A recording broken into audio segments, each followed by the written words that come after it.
Hello there, my very good friends. On today's Wrestling After News, we're going to talk about TNA wrestlers being asked to take a pay cut. Could Matt Cardona very soon be all elite? AEW has been accused of careless and inhumane actions by BJ Whitmer's accuser. And is LA Knight injured? I'm Adam Wilborn. I don't know. You tell me. Well, I'll tell you in a Later bit. in the video. it's the after news.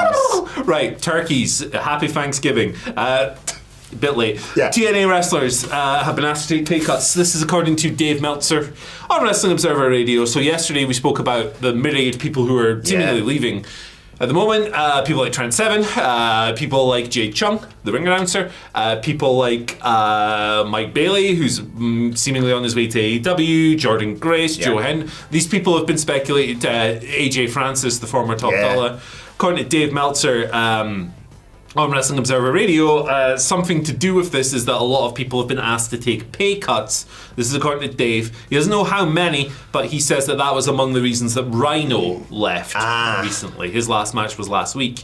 So he mentioned like Jade Chung as well, Josh Alexander, that's Jade's husband, and his contract is coming up soon, and his speculation, like got that the wrong way around, his future has been the subject of speculation. As well. Now, it's not a lock. Dave notes that Josh will leave, but the expectation is that he's leaving, and Josh has said that he wants to test free agency and stuff like that. Kushida's gone as well. He's an interesting one because he has a New Japan contract as well. And Jordan Grace, he noted again, is expected to leave when she's wrapped up and go to WWE. So makes you wonder what's going on that necessitates asking wrestlers if they want pay cuts.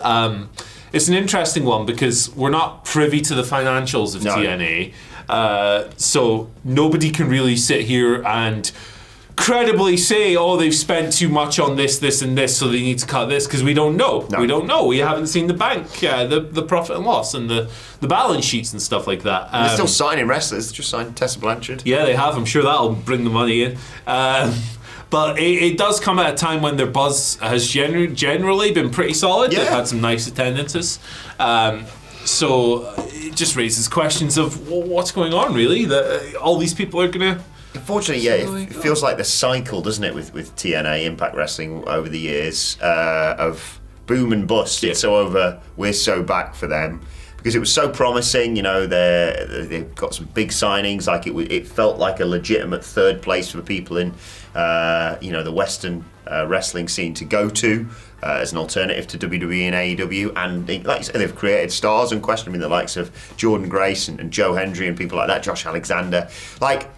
It's difficult, this, because you never want to hear, obviously, this happening to wrestlers. It really sucks. Do you want to take a pay cut? Does anyone ever want to take a pay cut?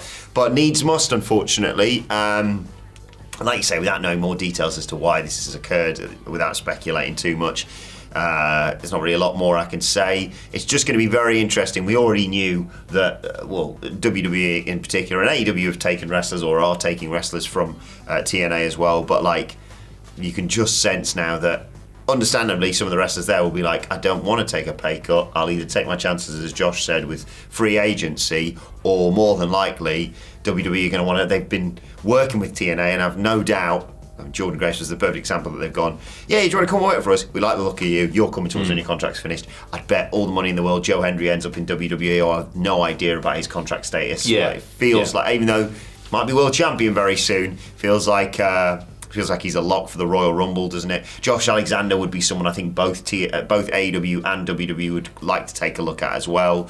For certain talents, promising days lay ahead, but it's not nice to hear people, the up-and-comers who are like, I'm just getting started in the business. What do you mean I've got to take a pay cut? Yeah, there would be a reason for that, wouldn't there? There would be something behind this decision. I doubt they'd be doing it just to mess with people or anything silly like that. And look, the world as large should know better than to bet against the existence of TNA. They are hard to kill. The pay-per-view title is there, and having as many enterprises, as many companies paying wrestlers and giving non-wrestlers jobs as well. I wish there was 4 or 5 more. Me too. Where it could be like a full-time endeavor for wrestlers, support staff, broadcasters, everyone involved in the whole ecosystem. So, hope that they're able. Sounds like it's going to be a bit of a challenging period. Like, losing this amount of personnel is always difficult. But they're used to it, aren't they? Yeah, they've weathered so many storms in the past. So I have confidence in their ability to do so again, and I hope they're able to do so, still maintain those, while still maintaining those attendance levels, which have shot up quite a bit. Yeah, the names we've mentioned, plus your Nick Nemeths, Moose. I could sit here all day, and they've got a lot of talent there. So yeah, definitely. I hope that they will be able to soldier on through. It's TNA; they'll be fine. Yeah. Right, let's move on and talk about Matt Cardona. Loads of speculation about him, of course, especially with Mrs. Matt Cardona winning the US title. Congratulations to her. So happy for Chelsea Green getting her flowers finally. But what is going on with him and All Elite Wrestling? He is, of course, challenging Chris Jericho this Friday. A final battle for the ROH World Championship at the Hammerstein Ballroom. He popped up on AEW to build the angle for the match, and speculation has been rife that he is heading to AEW properly and signing an AEW contract. A contract has been offered, but no word as to whether it's been signed yet. Basically, a Cardona shop appeared. A Cardona shop, it could be. He's got so much merch. A Cardona T-shirt appeared on AEWshop.com, and that led to people speculating if he's going to be properly signed. And Dave Meltzer addressed this on Wrestling Observer Radio, saying, "I know he was offered a contract. I don't know if he's signed or anything. So yeah, I guess maybe close." It makes all the sense. Although he did say he wanted to end his career in WWE recently as well. But he was also talking about how astonished he was, and I was as well, for a period, that he wasn't offered a contract by either of the two big companies, because he's one of the biggest indie wrestlers there is. I would not be surprised if we see Matt Cardona is All Elite in 2025. Yeah, if Matt Cardona is an extremely smart guy, I believe. Very rude to Simon Miller, and Jeff, and all over the place. How could you do that, Matt? That's very nasty of you. But removing our bitter blood feud with Matt Cardona from the equation, very smart guy. Yeah. Makes a shed load of money currently. He will be sitting there right now. He'll be looking at this contract and going, am I going to be better off here or doing my thing? Or can I maybe even use this to go to WWE? Hello, look at this. Look at this. Normally wrestlers are kind of over a barrel with contracts, aren't they? Yeah, but Matt is in a wonderful situation because he is the biggest name on the indies. He has made that niche for himself. He has built it. The interloper stuff in GCW with Nick Gage and Jon Moxley was unbelievable and like a perfect start. The contrast of the internet champion WWE guy in the deathmatch realm. It's perfect pro wrestling. And he has maintained a great level of success. I've a lot of admiration for what he's done. Despite him being nasty and mean. We did approach him just as he was packing up his stall, to be fair. But I hope he gets the wherever he ends up. I would suspect AEW, but maybe for family stuff he could decide to leverage it for WWE. That's a good point. But I've no doubt he's going to get well paid, which is good, because these bad boys don't pay for themselves, do they? Hey, this is it. I spent £1 on this tinsel. I wonder if Phil had put.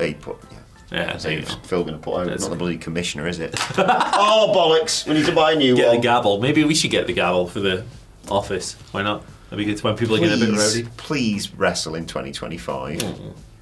Fingers crossed for Big E. Is there anyone here we don't want to wrestle? Billy Gunn, maybe? Yeah, this one. Yeah. Huh? Dickhead. Yeah, he's another one. He's another rascal. Screw you, Xavier Woods, you nasty man. I'm quite fond of high energy Owen Hart here with... I thought it was Paddy Pimblett, sorry. Two completely different skin tones for some reason.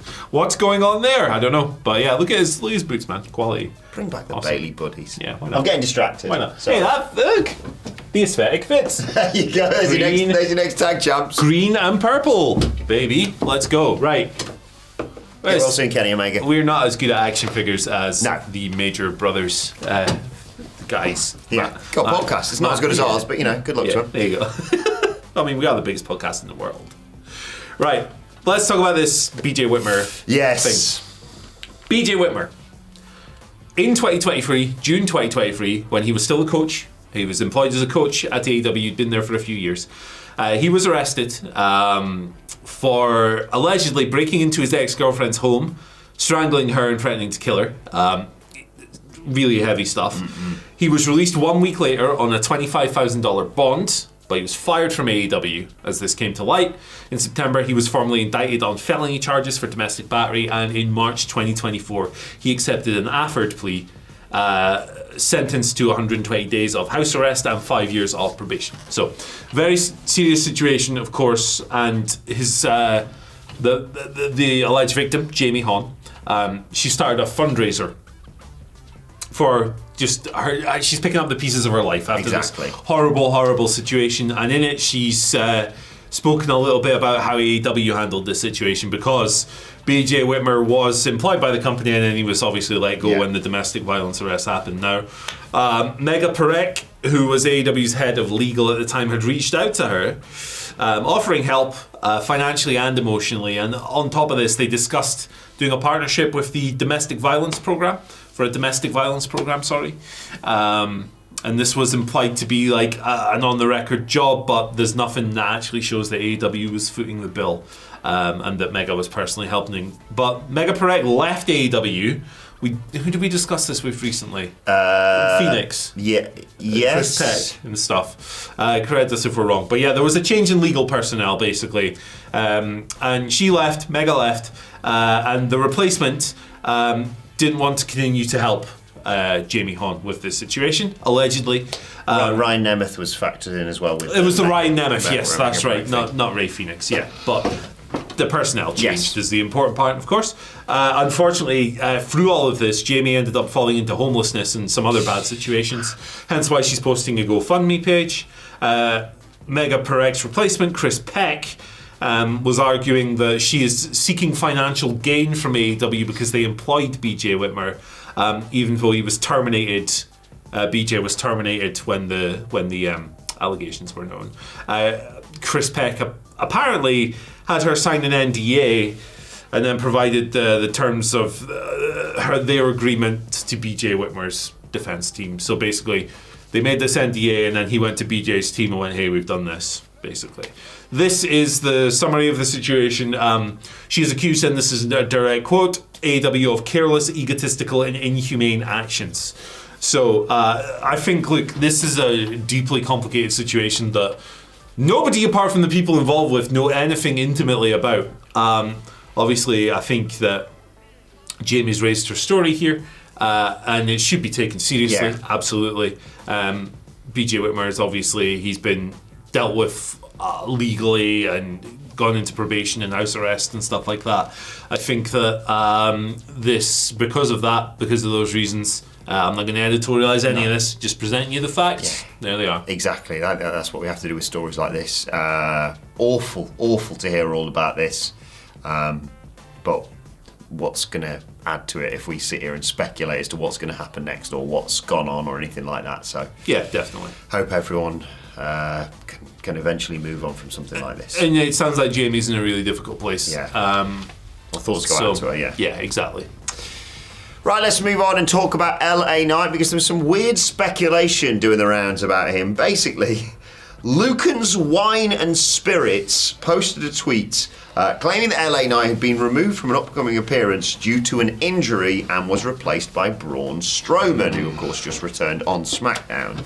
Well, that led to a lot of people saying, wait, what? LA Knight's injured? Maybe that's why they switched to Tato Shinsuke, etc., etc. Yes, it is true that Strowman is replacing LA Knight at the Lucan's Wines and Spirits thing, but LA was never approved for this appearance and is not hurt, according to WWE. So if any big fans of LA Knight are concerned, put your minds at rest. Thankfully, he is not injured, which is good, because he's had a great 2024, of course, winning the US title, unfortunately losing it, but for the most part, holding it for a long period, feuding with Logan Paul, etc., etc.